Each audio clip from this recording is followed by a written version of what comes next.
there's way more people asking like, like Cab Franc, what do you think? Like, we just had one and we loved it and want to try something. That was not a conversation that I recall really having ever 10 years ago, Amazing. 12 years ago. Okay. So I think it's in combination. Okay. And maybe because more is being planted to blends, that there's also more varietal production of it. And then more guests are asking. Ciao, y'all. I'm Jessica Dupuy, guest host for a special TexSom series covering the 2024 TexSom Wine Conference from Dallas, Texas. Join me in the heart of the Lone Star State as we delve into the experiences and insights of key speakers and attendees, exploring career paths, challenges, and the latest trends in the wine industry. If you enjoy the show, please subscribe and rate our show wherever you get your podcasts.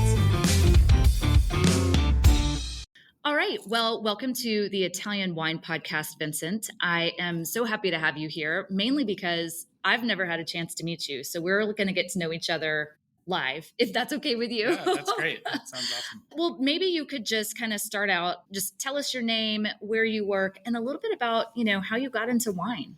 Sure. Yeah. So as you know, my name is Vincent Morrow. I am the wine director at Press Restaurant in Napa Valley. In a town called St. Helena, so about 25 minutes north of the town of Napa proper. I got into wine through my mom. Oh. I moved out to California. It's been almost 20 years now. Where are you from originally? From Peoria, which is just outside of Phoenix, Arizona. Ah, you're from Arizona. Yes. Okay, so wonderful. This 101 degrees today is nothing. It's nothing. Like, the humidity isn't great, but right. So I played soccer growing up, and one of my youth coaches had left our team to go be an assistant at Sonoma State University, which, unbeknownst to me, and at the time, is right in the heart of wine country. Wow. In Northern California. You drive maybe 10 minutes either direction, and you're in the Petaluma Gap, you're in Russian River Valley, technically, you're in Sonoma Coast. I think it qualifies for a lot of things. So my mom would come and visit, and then she started going wine tasting. What are you doing? My mom's my biggest fan, and I would drive her. I started driving her around to wine tastings, and we'd just spend days together. And so slowly but surely, it kind of crept into my life. And I was studying business and decided to declare that as a concentration within the business platform at Sonoma State.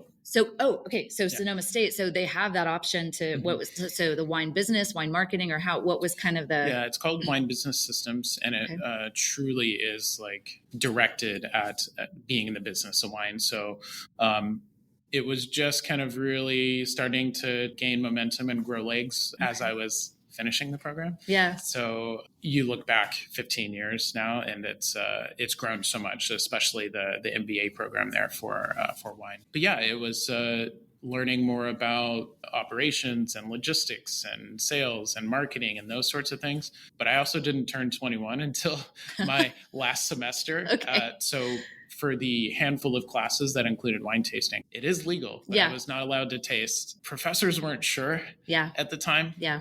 And I have to imagine it's different now, but I didn't get the taste as I was learning in many classes. But I asked myself, well, what do people in the wine industry do? And my mom helped me get my first sort of internship and my first job. Okay. She met a winemaker's wife, as the story goes, at the Alexander Valley General Store, the Gemtown store, which no longer exists, but it's like 100-year-old sort of like provision store that you could get sandwiches and chips and drinks and a bottle of wine. So like a week later, I was hand bottling 3 barrels of Syrah with John Hart from Heart's Desire. And a few months later, they opened a tasting room during barrel tasting. I think this is like March of 2009. Mm-hmm. And they like called me the day before and like, we think we're getting our permit tomorrow and we have barrel tasting, so we need help. And they got the permit to open their tasting room. And day one is barrel tasting, which is like 3,000 or 4,000 people on 2 separate weekends, 2 times in March each spring in Sonoma. So it's a lot of people, and it was a lot of repetition and great practice. That set me on the journey, not immediately in that moment, but on the journey to the MS exam.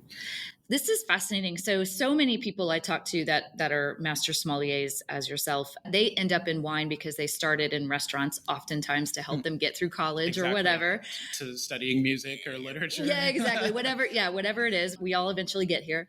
But it's interesting because you literally started in the wineries, if you will, on the other side, also with an understanding of the business because of your education. And I also think it's interesting that like all of that was happening in Sonoma. You're working in Napa. You kind of have a real understanding of that area. I mean, probably more than most people, you know? I'll say sure. I'll give credit to that.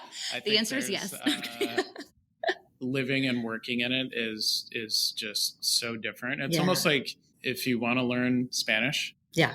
And you're doing it in a course versus go live in Mexico for 6 months and figure it out. Yeah. Or just exist in it, not necessarily figure it out, but exist in it organically. I think there's a lot to be said for that. And, you know, I've lived and worked in Napa since 2011. I moved to Work Harvest in 2011. There was a period of time where I had moved to San Francisco to focus on the exam and work in bigger wine programs. And it wasn't until coming back to Napa in 2020 and like being just fully engrossed in all things Napa at Press that, I felt comfortable working with Napa Valley wine and California wine in general. I'd just been surrounded by it. I'd been working in different programs. French Laundry had a large Napa focus. Gary Danko had a large Napa focus.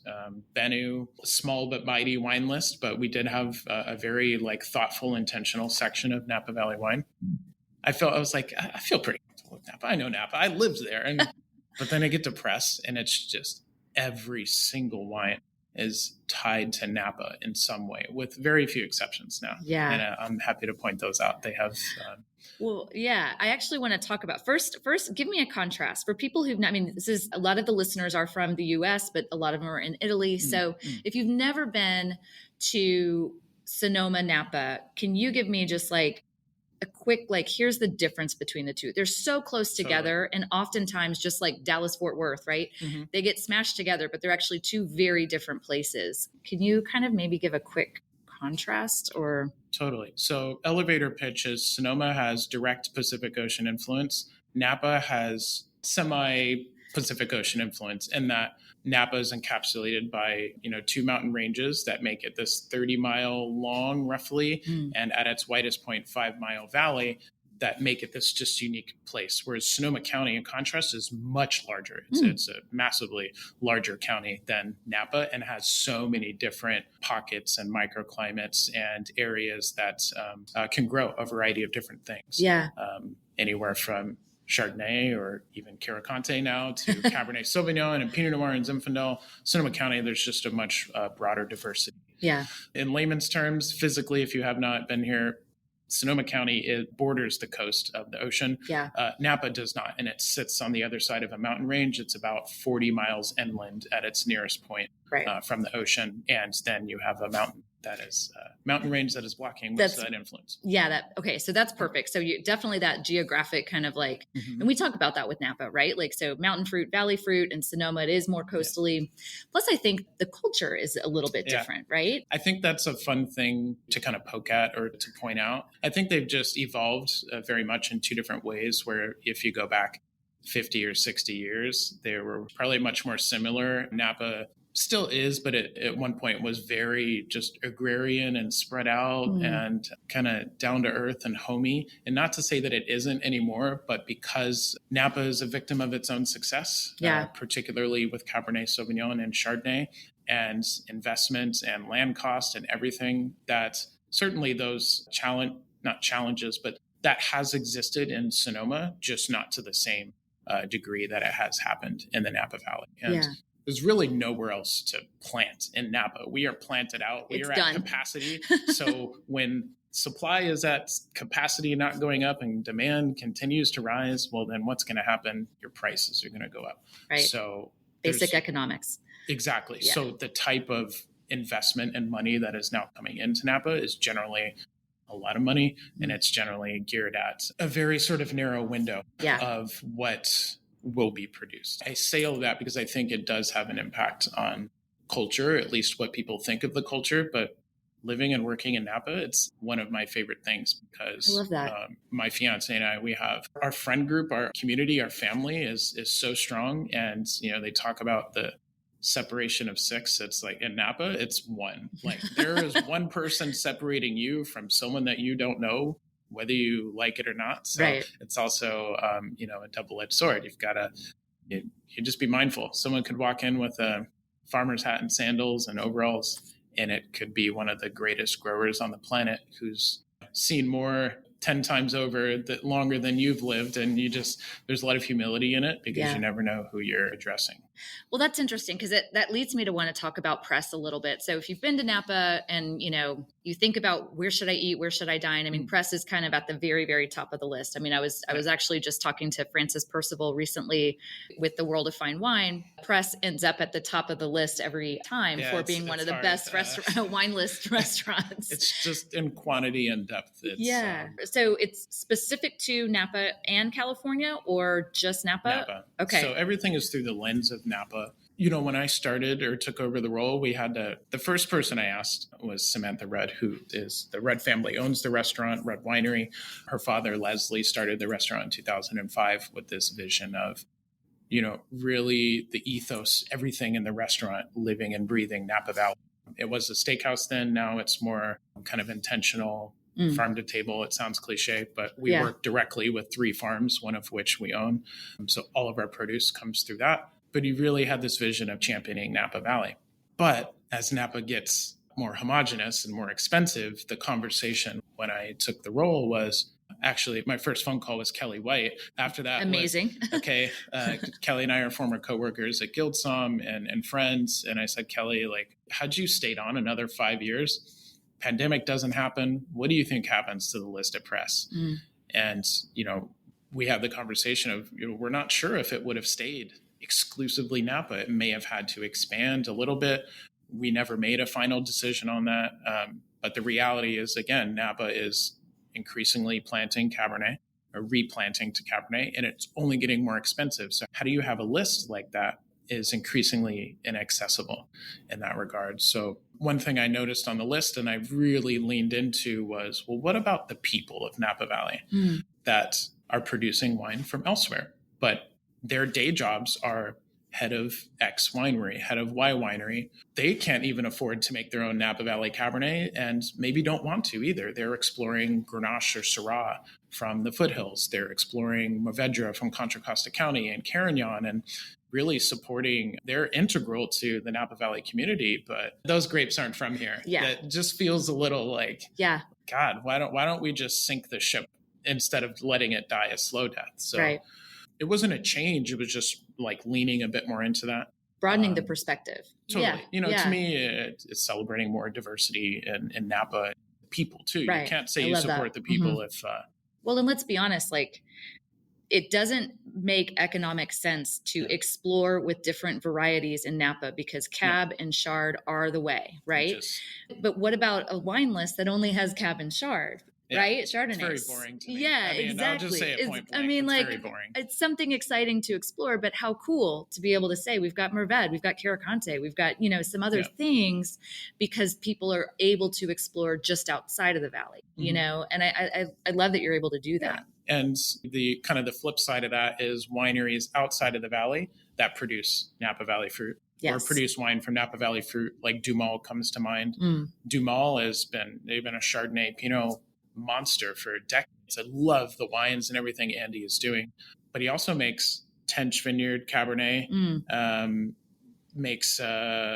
Tench, they make a Ballard Vineyard off of Spring Mountain, and I feel like there's a Coombsville one I'm missing, and then they just do a Napa Valley Cabernet, which is great. And Andy was the winemaker at Larkmead for a decade, with Dan Petrosky. So, to me, just because now he's at Dumal and just because now those Chardonnays and Pinots come from Russian River or Sonoma Coast, well, they're delicious. We're going to buy them anyway.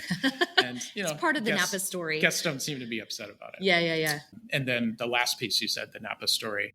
There are producers or winemakers or vineyard managers, et cetera, that have long since left Napa, but once upon a time were an integral part of the community. I think of Nick and Andy Pay and Nick's wife, Vanessa, having been at between Peter Michael and Schramsberg, between the bunch of them. I'm like, that's delicious. That's good enough for me. And they're very gracious with access to their library and gives us a chance to, again, provide just more diversity on the list. And Yeah, so it's Napa, but with that asterisk, if you will. I like that. Understanding. Yeah. So let's kind of bring it back to TexSom. So you are the speaker. Some of these are panels and everything like that, but you're talking about the classics of Napa Valley. Mm-hmm. Perhaps you can kind of lay that out since, TexSom's come and gone by the time this airs. So kind of tell me a little bit about how you approached that. What are the classics of Napa? Yeah. What makes it classic? To me, it's a Pandora's box, because the context of that is that, Napa only has about 170-year history of growing and winemaking.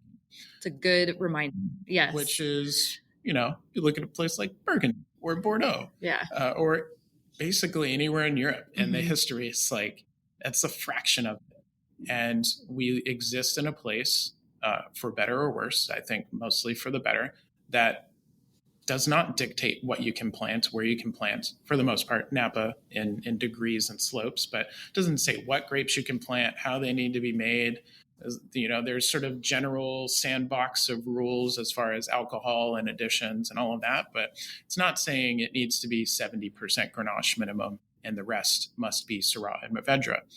So when I think of classic wines, in the sense that I was sort of raised on as a baby somm, was studying all the great, typical, but great producers within their regions. And in looking at that at Napa, it's well, what does that even mean? Mm. Is that even relevant?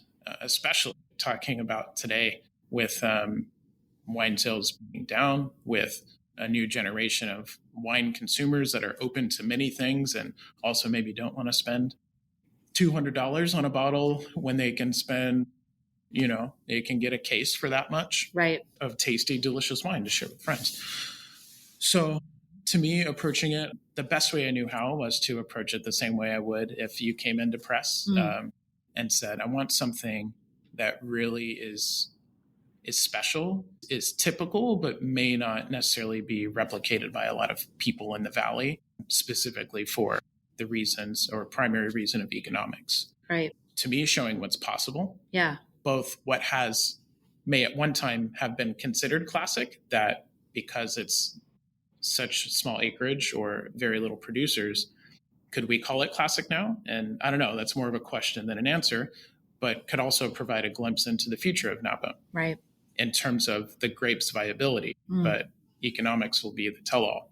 So an example of that are grapes like Grenache and Chenin Blanc, both of which we will taste tomorrow.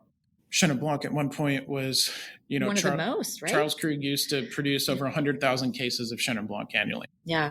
During the 70s and 80s. But now you can count the vineyards on one hand that have it planted, and on two hands, the amount of producers. It's a very viable grape for Napa from a structure, like acidity and sugar accumulation, crop load. But are consumers going to buy that? And I think to a certain extent they will. If it's 100 cases in a wine club or 1,000 case production, you can probably sell all of that. But can that be your mainstay? I don't know. Something like Grenache that is very heat tolerant, especially as we talk about access to water and we look at just the natural increase in average temperatures. Mm-hmm. I moved to California in 2005. That winter, 05 into 06, is one of the wettest things I've ever seen in my life. I was like, where the hell did I move? Is this Seattle? Yeah. And I look at and for the next 6 or 7 years, it just seemed normal that you have rain in the winter and it's fairly consistent. But I look at the past 5-6 years. Yeah, we've been fortunate this past winter and the one prior to that. But you look at basically like 2017 through 2020 was, it's just brutal during the growing season. It's only getting hotter. And you wonder, what is the future of all of this? I definitely wonder that. So, when I think about classics, it's are we talking about wines that might be dead, literally and figuratively, or are we talking about reference points to the past? Mm-hmm. I think it's maybe a little bit easier to nail down in other genres or industries, but for wine, I think people have many different definitions, and I want to explore all of those. Yes. And I don't know how much it will answer tomorrow, but I hope that it will maybe just inspire some thought, and if nothing else, get to taste some cool stuff that just doesn't make it out there. Out there, which is, a a great thing about TexSom is, if we can find and discover something, James Tidwell's going to let us do it. Yeah. When he reached out, my response was, I'd love to. What are you looking for though?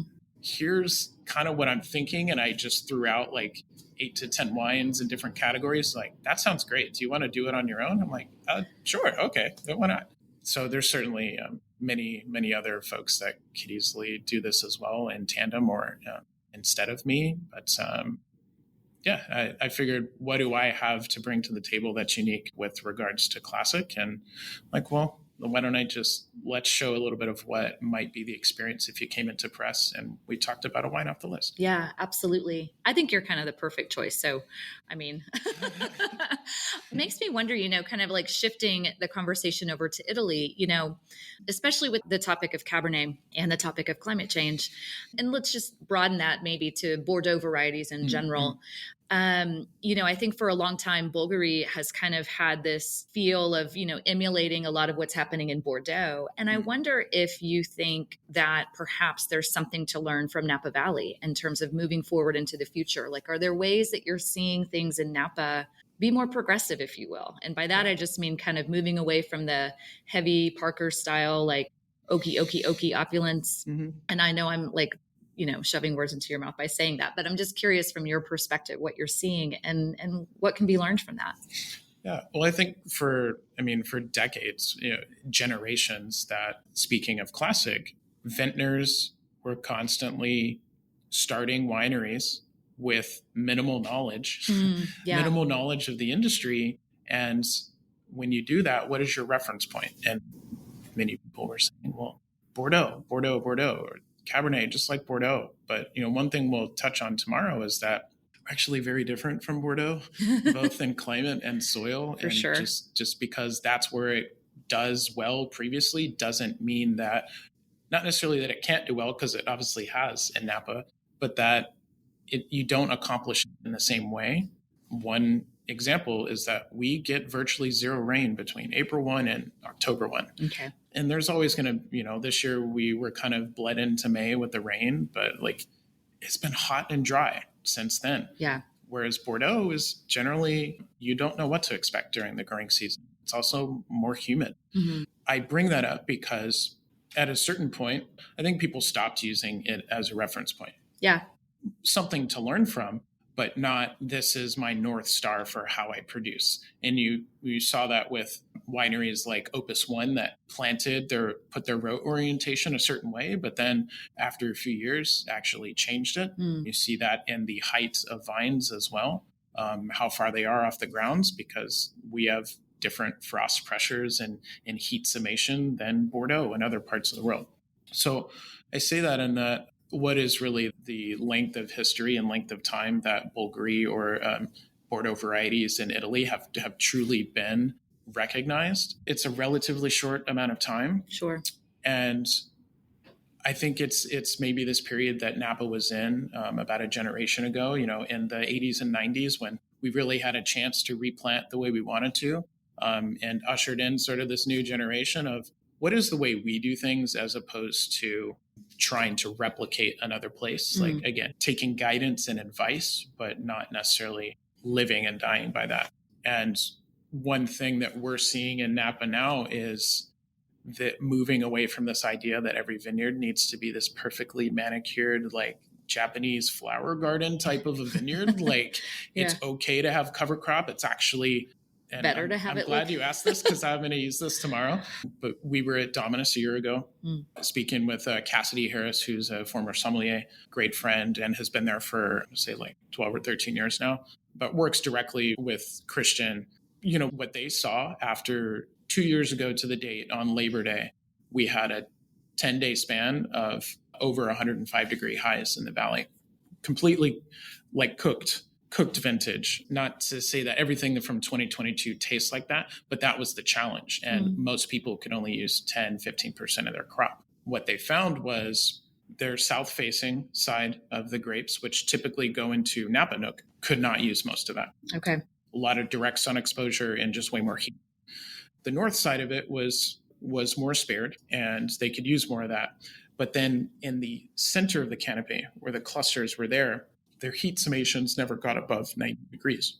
So actually able to use a lot of that crop. Okay. In certain parts of the vineyard, there was no cover crop. And then in other parts of the vineyard, there was cover crop. Ground temperature, no cover crop, 180 degrees. No. Like something insane. Like you it's would like the sun. Okay, walking barefoot, just like, and for anyone that has pets and dogs, like be mindful. But in the area where there was cover crop, it was like in the 80s.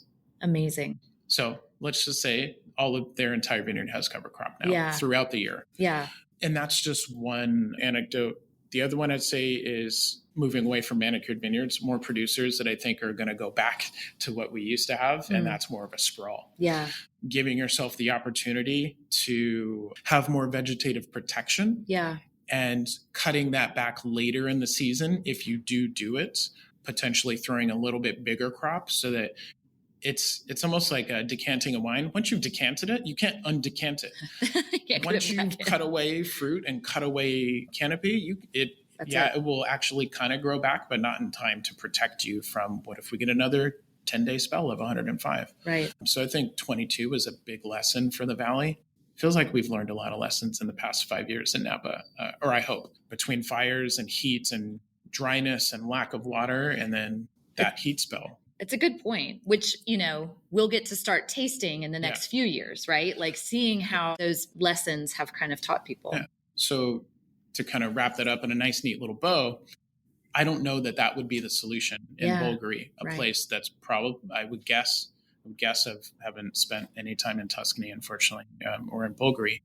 But if you're in a more humid place, sprawl is probably not going to work well for you, or you're going to have to spray more. You're going to have to do other things that don't really allow for that. Yeah. So it's how we've adapted and what we actually had right at first and then moved away from it in pursuit of riper, richer styles. But I think is something we now really have to consider. One of the kind of short to midterm solutions until we can figure out the long-term solution. Correct. Yeah. And perhaps the answer is more just as Napa has figured out the adaptations it has needed to make in viticulture and in the cellar. That's something that I think Bulgari has at its advantage too, right? Instead of more Atlantic sea breeze and coastal, it's that Mediterranean and, obviously the different things that are growing around it and all of that. So, I mean, it's just a topic that's kind of interesting. Totally. And I think that, your depth of knowledge and what's kind of how Napa has evolved, even in the past 10 years or 5 years, as you've said, is pretty interesting. It feels like I'm observing more producers moving away from Merlot and using Cabernet Franc as a blender. Yeah. And you actually see in 22 that Cab Franc surpassed Cabernet for the first time. And I think that's because it's such a valuable tool. Tell me more about that. Are they doing any single variety or is it mainly as a blender? Okay. There's way more people asking Cab Franc, what do you think? Like, we just had one and we loved it and want to try something. That was not a conversation that I recall really having ever 10 years ago, Amazing. 12 years ago. Okay. So I think it's in combination. Okay. And maybe because more is being planted to blends, that there's also more varietal production of it. And then more guests are asking. So it could be one of those where asking because it's there versus it just wasn't before. So that's definitely something to watch. I love that. Okay. Yeah. The tonnage price for Cab Franc was a little over 10 grand in 2022. And Cabernet Sauvignon was just under 9. Oh my goodness. Yeah. So we'll see. All right. Well, thanks for the tip. That's something we can look forward to. Yeah. Vincent, it has been great to talk to you and get to know you a little bit better for this show. And I actually look forward to being friends with you as we move forward. I feel like I could learn so much from you. We all could. Yeah. Come hang out at press. You never know who's sitting at the bar next to you. Yeah. And it's on any given night. When it's not harvest, it's pretty... I'm never surprised anymore. I love it. I love it. Well, thank you so much for your time and for joining us. And I look forward to many more experiences. Yeah, mine as well. Listen to the Italian Wine Podcast wherever you get your podcasts. We're on SoundCloud, Apple Podcasts, Spotify, Himalaya FM, and more. Don't forget to subscribe and rate the show. If you enjoy listening, please consider donating through ItalianWinePodcast.com. Any amount helps cover equipment, production, and publication costs. Until next time, cin cin.